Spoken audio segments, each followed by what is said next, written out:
کہ پیر کے شبد روکیا تو رکنا نہیں. پیر نے جو کرنے کا کہا ہے وہ کرنا نہیں. جو تیر دوا بتا رہا ہے وہ اختیار کر لے گا, جو پرہیز بتا رہا ہے وہ اختیار کر لے گا. تو قد افلح من تزکا کی صف میں آ جائے گا, پاکیزہ ہو جائے گا تیرا اندر بھی اور باہر بھی. اور رب فرماتا ہے وہ کامیابی ملے گی جس کے بعد کبھی کوئی ناکامی آئے گا. جن کو ہم حضور غوث پاک رحمت اللہ علیہ کے نام سے یاد کرتے ہیں, ان لوگوں نے اس دنیا میں پہلے تو فذکرونی اذکر کا حق ادا کیا. فذکرونی اذکرکم, اللہ رب العزت فرماتا ہے تم مجھے یاد کرو میں تمہیں یاد کروں گا. پہلے ان لوگوں نے حق ادا کر دیا کہ رب کا ذکر کرنا کیسے. یہ 4-5 نمازیں پڑھ کے کوئی ہم نے کوئی جناب کوئی احسان نہیں کر رہے اللہ پر, نہ پڑھ اس کو کیا جاتی ہے. تو یہ اپنے دماغ سے فتور نکال دیجئے کہ جی نماز کوئی اللہ کو چاہیے ہماری نمازیں, اس کو بھائی ہماری نمازوں کی کوئی ضرورت نہیں. اس کو نہ ہمارے روزوں کی ضرورت ہے نہ ہماری حجوں کی ضرورت ہے. وہ تو اللہ کو سمجھ ہے, وہ تو بے نیاز ہے, وہ تو بادشاہ ہے, چاہے سارے کام سے ہو جاؤ پھر بھی بادشاہ. وہ تو مالک, چاہے سارے پھر نہ مانو پھر بھی مالک. یہ تیرے اور میرے بھلے کے لیے ہے. نماز بھی رستہ ہے اس پاکیزگی کی طرف جانے کا, روزہ بھی رستہ ہے اس پاکیزگی کی طرف جانے کا, زکوٰۃ اور حج بھی رستہ ہے اس پاکیزگی کی طرف جانے کا, حلال کمانا حلال کھانا بھی رستہ ہے پاکیزگی کی طرف جانے کا, درود پڑھنا بھی رستہ ہے پاکیزگی کی طرف جانے کا. یہ سارے رستے ہیں اپنے آپ کو پاک کرنے کے. ان کو اختیار کر کے پاک ہو جائے گا تو رب کہے گا کامیاب تو ہی ہوا ہے نا, مجھے کیا ہے تیری ناکامی اور کامیابی سے. کامیاب ہوا ہے تو فائدہ بھی تجھے, ناکام ہوگا تو نقصان بھی. ان لوگوں نے فذکرونی اذکرکم کا حق ادا کر کے وہ ذکر ادا کر دیا کہ اپنی ذات کو فنا کر کے فنا فی الرسول اور فنا فی اللہ ہو گئے. اور اس کے بعد یہ لوگ ہماری ہدایت کے لیے جگمگا اٹھے.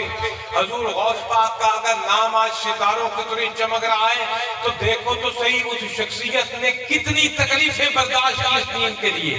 حضور غوث پاک, ہم تو 4-5-6 دن کوئی ہمیں ڈھنگ کی روٹی نہ ملے تو ہم پتہ نہیں آپے سے باہر روزے گیلے کرنے لگ جاتے ہیں رب پر. یہی غوث اعظم فرماتے ہیں کہ جنگلوں میں 20-25 سال تک گھلتے پھرتے رہے.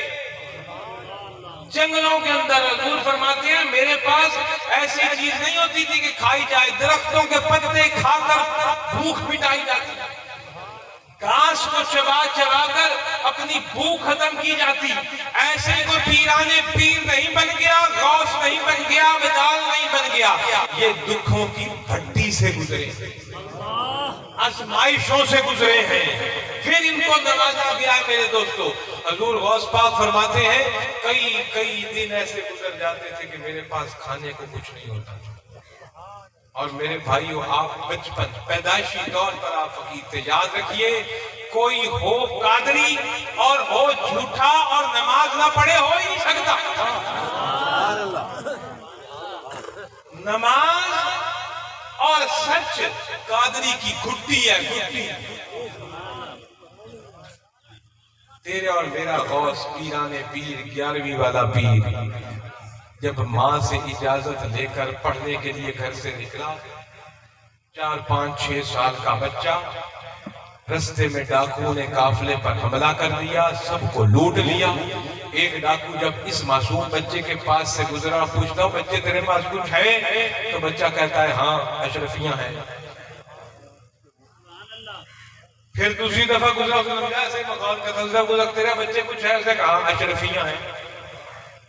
وہ اس بچے کو اپنے لے کے گیا جناب سردار کے پاس کہ یہ بچہ کہتا ہے میرے پاس اشرفیاں ہیں, نظر نہیں, جیب جبے ساری خالی, کچھ بھی نہیں. تو سردار پوچھتا ہے بچہ جو کہتا ہے اشرفیاں ہیں تو کدھر ہے؟ اس نے کہا یہ میرے کپڑوں کے اندر میری ماں نے سی تھی, نکال لو. نکال لو کھول کے. جب وہ کپڑا اتھیڑا جاتا ہے تو بیچ میں دینار درہم اشرفیاں جو بھی اس وقت کی کرنسی تھی وہ موجود تھی. سردار نے دیکھی, سردار حیران ہوا اور کہا بچے تو یہ آرام سے چھپا کے ہم سے جا سکتا تھا, کس بات نے تجھے مجبور کیا ہمیں یہ بتانا؟ اس بچے نے کیا جواب دیا؟ قادریوں سنو ہو اور قادری اور بولے جھوٹ. سنو، صرف قادری نہیں سر مسلمان سنے، کیونکہ اس قادری کا پیر ہر ولی کی گردن پر. اس بچے نے کہا میری ماں نے میری کرتے کے اندر جو پیسے ہم مفہوم آپ سمجھیں سی دیے تھے کہ میں جہاں پڑھنے جا رہا ہوں وہاں کو نکال لوں گا، میرے کام آئیں گے. میں نے اس کو چھپایا اس لیے نہیں کہ ماں نے جب پیسے سیے تو ساتھ یہ بھی کہا بیٹا جھوٹ کبھی نہ بولنا. تو اب میں ماں سے کیا ہوا وعدہ جھوٹ بول کے توڑ نہیں سکتا تھا. جس نے جب مجھ سے پوچھا تیرے پاس کچھ ہے تو میرے کپڑوں میں سیے ہوئے تھے پیسے، میں نے کہا ہیں بھائی نکال لو. اس کو یقین نہیں آیا، آپ کے پاس جایا آپ نے نکال لیے تو میں نے سچ بولا اور تو کچھ نہیں کہا.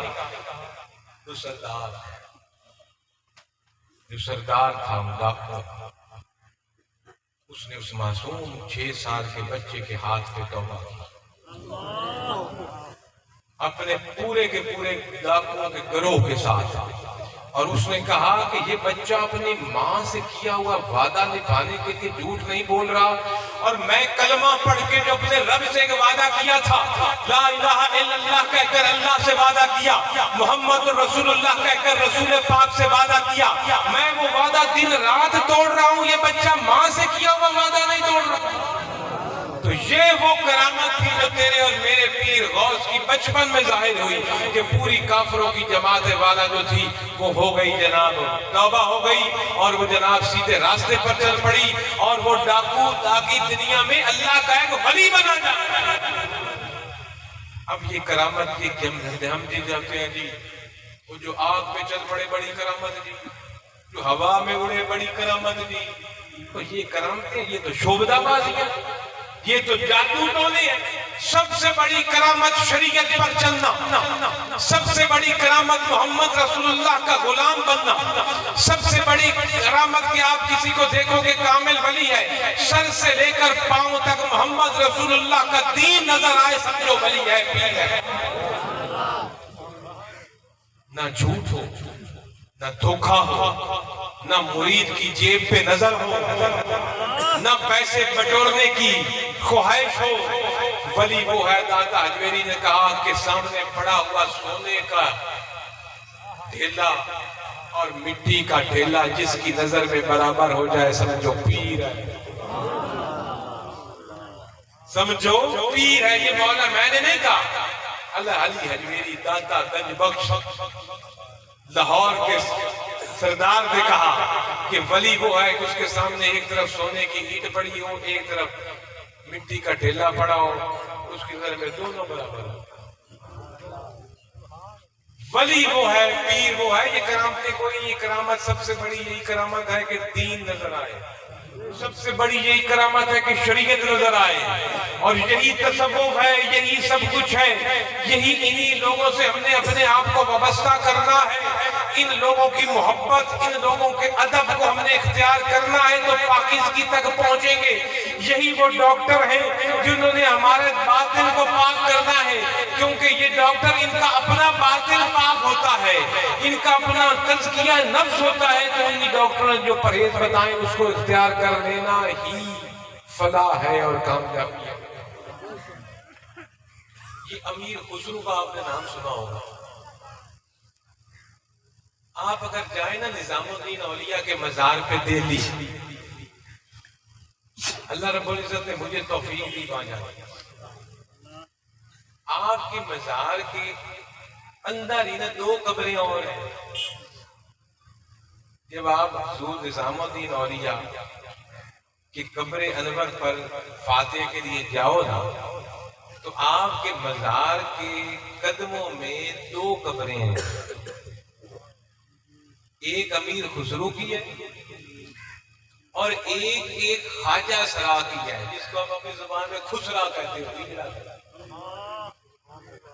یہ 2 قبریں نظام الدین اولیاء کے مزار کے بالکل ساتھ لگی ہوئی ہیں، قدموں میں ہے. بلکہ آپ جب حضور کے روضے میں داخل ہوتے ہو تو پہلے امیر خسرو کی قبر آتی ہے، تھوڑا سا اس سے آگے جاؤ تو وہ ایک خواجہ سرا کی قبر آتی ہے، اس کا کوئی نام بھی وہاں لکھا ہوا ہے، اور پھر آگے حضور نظام الدین اولیاء کی قبر مبارک۔ امیر خسرو، اس کو کیا تھا، انہی تزکیہ نفس والوں کا ادب ان کو کہاں لے کے گیا، محبت کہاں لے کے گئی۔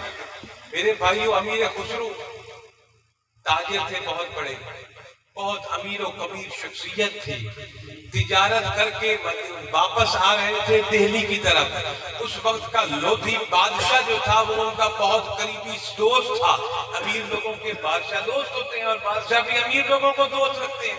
آپ مجھ جیسے غریبوں کو کہاں قدر پڑتی ہے ہم تو ووٹ لینے آتے ہیں، اس کے بعد تو کہے اور میں کہوں، تو بڑوں کے دوست بڑوں پیسے والے ہی ہوتے ہیں۔ تو ان کو امیر خسرو کی ان کے ساتھ کافی سلام دعا تھی۔ اس وقت کا جو حاکم تھا دہلی کا، اس کا غالباً لودھی خاندان سے ان کا تعلق تھا، بہت زیادہ قربت تھی۔ تو وہ ان کے ساتھ وہ بھی آ رہے تھے دہلی کی طرف، وہ حکمران بھی آ رہا تھا، امیر خسرو بھی تجارت کر کے آ رہے تھے، اور تجارت کا سامان ان کی 100 اونٹوں پر لدا ہوا۔ کتنے اونٹوں پر؟ 100 اونٹوں پر۔ اور آپ اندازہ لگاؤ کہ کتنے کروڑوں خربوں کا وہ مال ہوگا جو وہ تجارت کر کے واپس دہلی کی طرف آ رہے تھے۔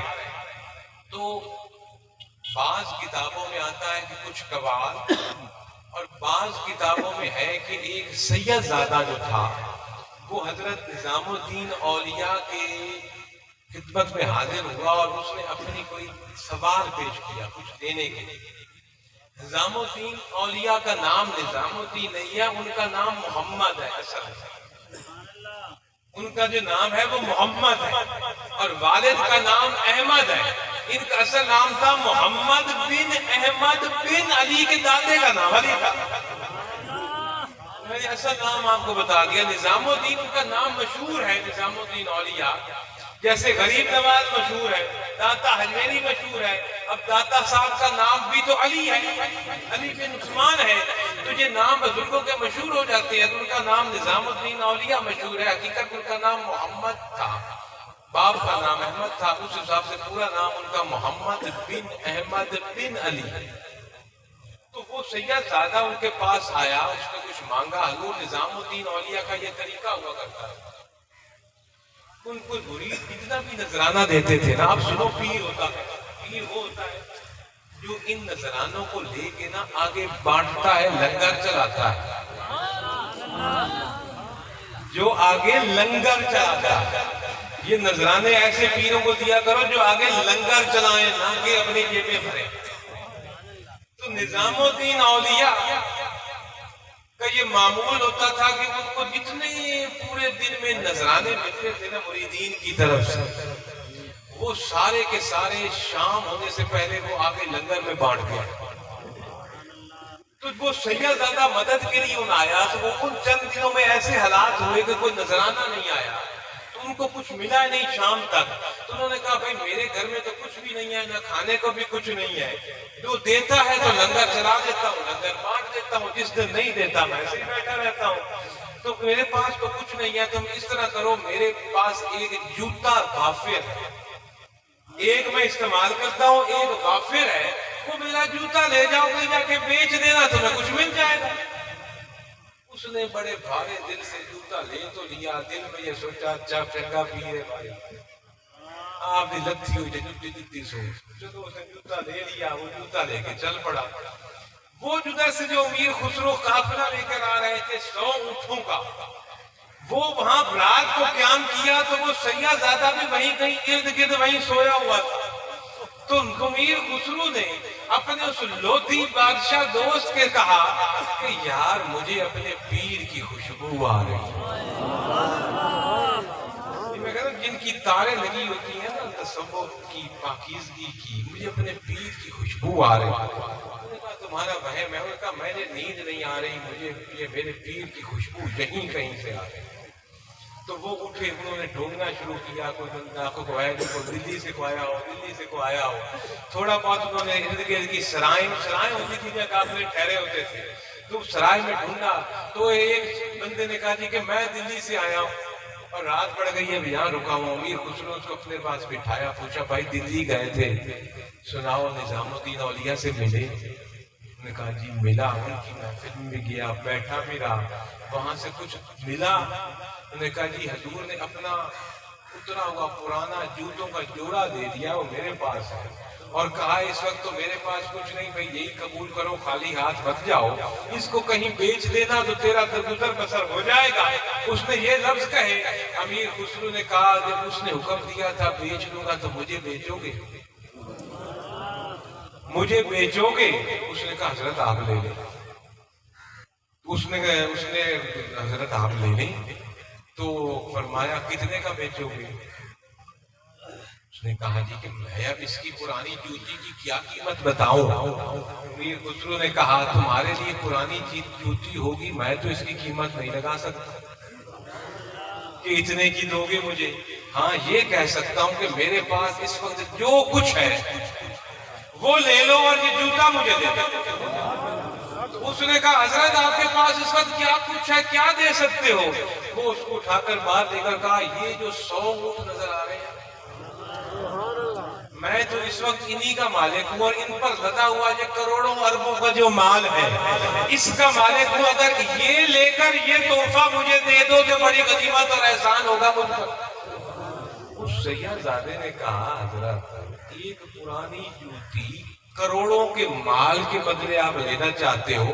دماغ تو ٹھیک ہے آپ کا. انہوں نے کہا دماغ تو میرا ابھی ٹھیک تو ہوا، ٹھیک ہی ابھی ہوا ہے. جب یہ جوتا ملے گا مجھے اس وقت میرا دماغ ٹھیک ہوا. اب مجھے ڈر یہ ہے کہ کہیں تم انکار نہ کر دو یہ اربوں کروڑوں کا مال لینے سے، جوتا نہ دینے سے. جوتا مجھے پکڑاؤ پہ آنے میں ابھی جتنے اونٹیں لے جاؤ، اگر اس پر راضی نہیں تو باقی کے اونٹ جو پیچھے آ رہے ہیں 100 وہ بھی کل پہنچا دو. اس نے کہا حضرت یہ جوتا رکھے اور لے جائیں. وہ اپنے پیر کا جوتا لے کر گئے، حضرت کی مجلس سے پہنچے. حضرت نے پوچھا کامیاب تجارت رہی کہ ناکام رہی؟ عرض کرنے لگے حضور اس دفعہ جتنی کامیابی ہوئی ہے پہلے کبھی نہیں ہوئی.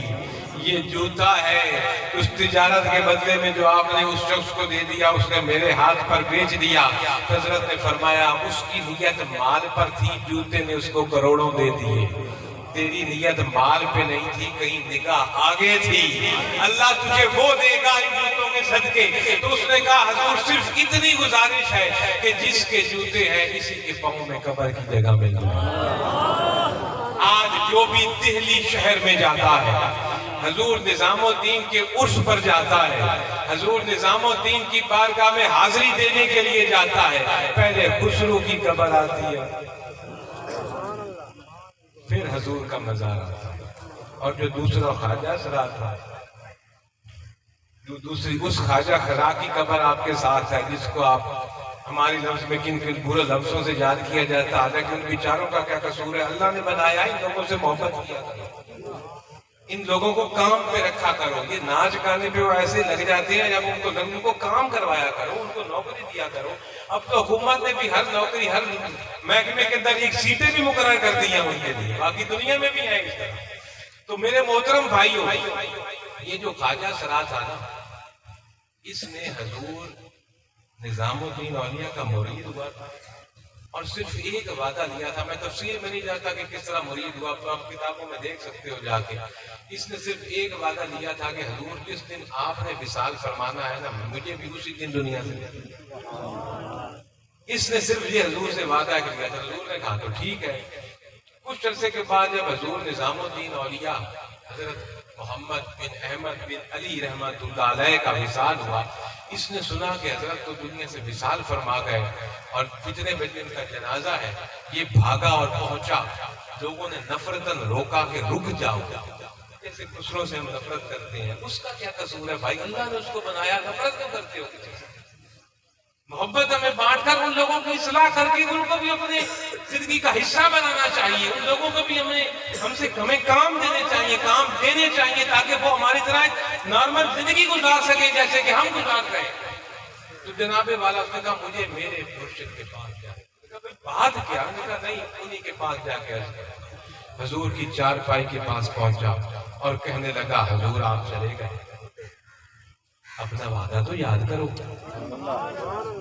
اس غریب سے وعدہ کیا تھا کہ اس دنیا سے اکٹھے جائیں گے، تو اپنا وعدہ پورا کرے. دنیا نے دیکھا کتابیں پڑھی ہیں، اس کا یہ کہنا تھا حضور نظام الدین اولیاء کا ہاتھ کفن سے اور اس خواجہ سرا نے حضور کا ہاتھ پکڑا، بوسہ دیا اور رونے شروع کیا اور وہیں گرا اور وہیں روح قبض ہو گئی۔ اور اس کا بھی حضور کے ساتھ ہی جنازہ، جن ہزاروں لوگوں نے نظام الدین اولیاء کا جنازہ پڑھا، انہی ہزاروں لوگوں نے اس خواجہ سرا کا بھی جنازہ پڑھا۔ نظام الدین اولیاء کو جہاں دفن کیا گیا، ساتھ اس خواجہ سرا کا بھی دفن کیا گیا۔ اور یہ لوگ نہیں چھوڑتے، ہاتھ نہیں چھوڑتے، یہ ہاتھ نہیں چھوڑتے۔ ان ڈاکٹروں کے پاس جاؤ، ان سے نسخہ لو، یہ تجھے نسخہ بنا کر دوائی بتائیں گے تیری اصلاح کے لیے کہ کتنی شریعت کی دوا اس کو دینی ہے۔ 5 وقت کی نماز ان کے کہنے پر ادا کر، باقی جو یہ سبق دے اس کو اختیار کر۔ اے میرے بھائیوں، جو عبداللہ شاہ سید محمد نواز جہاں کے مرید ہو، حضور نے جب تیرا ہاتھ پکڑا تو 5 وقت کی نماز کا تلقین کی، شریعت پر چلنے کا عہد لیا، تو یہ وہ دوا ہے، یہ وہ پرہیز ہے جس کو ہم نے اختیار کرنا ہے۔ یہ اختیار کر لیں تو بیڑا پار کر افلاح من تزکا کی صف میں ان کامیاب لوگوں کی جنہوں نے تزکیہ نفس کر کے اپنے آپ کو کامیاب کر لیا۔ اللہ کا وعدہ ہے اور اللہ اپنے وعدے کے خلاف کبھی نہیں کرتا۔ اللہ رب العزت سے میری دعا ہے کہ اس نے ہمیں روحانی ڈاکٹروں، روحانی معالج کے پاس پہنچا تو دیا ہے، اب جو اس نے سبق دیا اور جو پرہیز بتائی اس پر ہمیں عمل کرنے کی توفیق عطا فرمائے۔ اللہ تعالیٰ اس تمام مجلس کا ثواب اس کے ذریعے آپ کی ہماری بھی بخشش کرے، جو بولا اس کو قبول کرے، جو سنا اس کو قبول کرے، جن لوگوں نے اس محفل کو منعقد کرنے میں جتنا حصہ ڈالا ان کو قبول کرے۔ اللہ ہم سب کا حامی و ناصر ہو۔ وآخر دعوانا الحمدللہ رب العالمین۔